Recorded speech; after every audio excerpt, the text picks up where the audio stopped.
অসমবাসীৰ কাৰণে এইটো একেবাৰে লাজৰ কথা আৰু আমি সকলোৱে খুব লজ্জিত অনুভৱ কৰিছোঁ যে যি ধৰণে সংসদত ভাৰতীয় সেনাবাহিনীৰ ওপৰত আমাৰ অসমৰ সাংসদ এজনে যি ধৰণে কমেণ্ট কৰিলে তেওঁ ইমানলৈকে গ'ল যে মিছাইলটো ওচৰৰ পৰা কিয় নামাৰিলে দূৰৰ পৰা কিয় মাৰিলে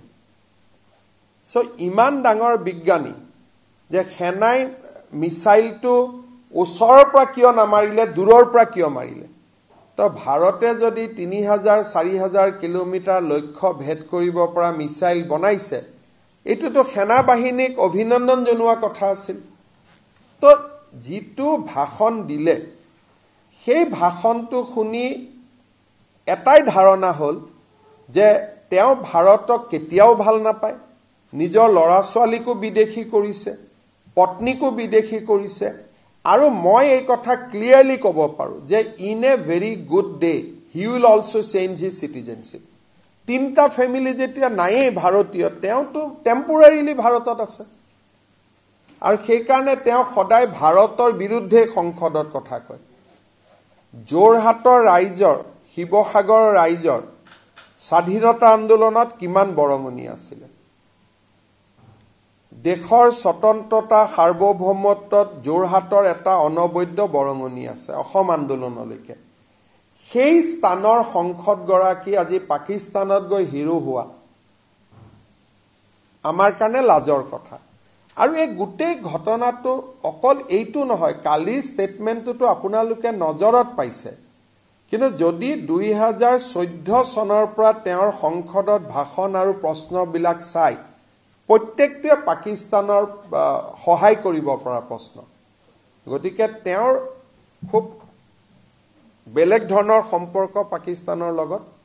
আৰু obviously he cannot be hero in Indian television he will be hero only in Pakistan কওঁতেতো তেওঁ ক'ব নোৱাৰিলে মই যোৱা নাই বুলি এনেটো বহুত বকবকাই থাকে যেতিয়া অমিত শাহ জিয়ে ক'লে তেওঁতো থিয় হৈ সংসদত নকলে যে মই যোৱা নাই আপুনি ভুল কথা কৈছে বুলি গতিকে তেওঁ অকল আপোনালোককে বনাব পাৰে বাকিটো কাকো বনাব নোৱাৰে যিমান দিনে মই বনোৱা দেখিছো আপোনালোককে তেওঁ বনোৱা দেখিছো বাকি অসমৰ মানুহক নোৱাৰে আৰু আপোনালোকে চাব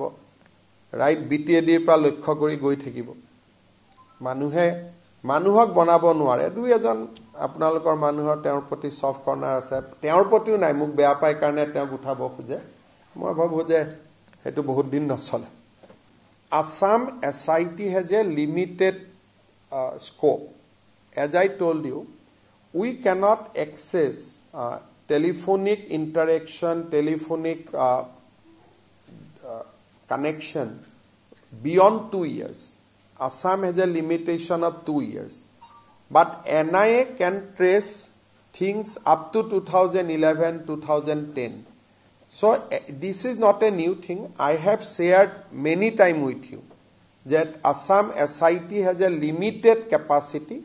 but within that limited capacity, our team has done a very good job. But ultimately, it is related to citizenship, it is related to OIC. Finally, it is the Ministry of Home Affairs who has to take over the investigation. Amar jitu SIT তদন্ত আছে আমি আগতে আপোনালোকক কৈছো বহুতবাৰ কৈছো যে ইয়াৰ শেষ সময় 10 সেপ্টেম্বৰ তেওঁলোকক আমি ইতিমধ্যে কৈছো যে আপোনালোকক আমি এক্সটেনশন নিদিও গতিকে 10 তাৰিখে তেওঁলোকৰ অনুসন্ধানটো শেষ কৰিব